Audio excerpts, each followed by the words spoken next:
చాలా మంది యూకేకి రాకండి, జాబులు దొరకట్లేదు, పార్ట్ టైం జాబ్స్ కూడా దొరకట్లేదు అని చెప్పి వీడియోలు చేస్తున్నారు. ఇది ఎంతవరకు నిజం అని తెలుసుకోవాలనుకుంటే ఈ వీడియో లాస్ట్ వరకు చూడండి. Welcome to fact Monday.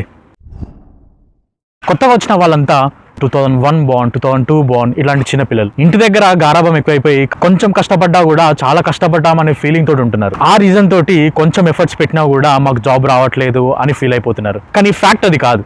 Jobs చాలా ఉంటాయి, కానీ మనం ఎంత ఎఫర్ట్ పెడుతున్నాం అనే దాన్ని బట్టే డిపెండ్ అయి ఉంటుంది. నా విషయానికి వస్తే నేను కోవిడ్ టైంలో నేను యూకేకి వచ్చా. నేను వచ్చిన టైంలో కూడా నాకు ఫ్లో ఎక్కువ ఉండే, ఎందుకంటే నేను వచ్చిన కొత్తలో PSW అనేది అప్పుడే అనౌన్స్ చేశారు. అండ్ నేను యూకేకి రాగానే లాక్డౌన్ కూడా అనౌన్స్ చేశారు. నాకు ఇంకా జాబ్ రావడం చాలా కష్టం. ఇక్కడున్న చలికి నా కాలు కొంచెం బెనికి నేను నడవలేకపోయాను. అయినా కూడా నేను ప్రతి స్ట్రీట్, ప్రతి గల్లీ తిరిగి జాబ్ ఉందా, వేకెన్సీ ఉందా అని 3 months కష్టపడితే తప్ప నాకు జాబ్ దొరకలేదు. ఏది ఆ కోవిడ్ టైంలో. పార్ట్ టైం జాబ్ విషయంలోనే కాదు, ప్రొఫెషనల్ జాబ్ కూడా అంతే. 1.5 year నేను అప్లై చేయని జాబ్ లేదు. నియర్లీ 800 jobs నేను అప్లై చేసిన. అంతే ఎఫర్ట్స్ అందరి దగ్గర ఉంటుందని నేను అనుకోవట్లేదు, బట్ ట్రై చేయండి. లైక్ ఎఫర్ట్స్ పెట్టండి, ఎవ్రీ స్ట్రీట్కి వెళ్ళండి, రెజ్యూమ్స్ పంచండి. ఎందుకు జాబ్ రాదో నేను చూస్తా.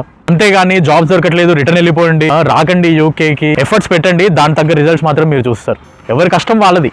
ఒకటి కష్టం చేసి జాబ్ చేసి వాళ్ళ ఇంట్లో ప్రాబ్లమ్స్ తీర్చుకోవాలనుకుని రావాలనుకుంటాడు. అట్లాంటి వాడు కూడా నీ మాటలు వినేసి రాకుండా ఉంటాడు. ఇలా డిస్కరేజ్ చేయకండి. ఇది ఇవాళ ఫ్యాక్ట్ మండే ఫ్యాక్ట్స్. ఇలాంటి ఫ్యాక్ట్స్ అండ్ ఇన్ఫర్మేషన్ కోసం యూట్యూబ్ ఛానల్లో సబ్స్క్రైబ్ చేయండి, ఇన్స్టాలో ఫాలో చేయండి. Thank you.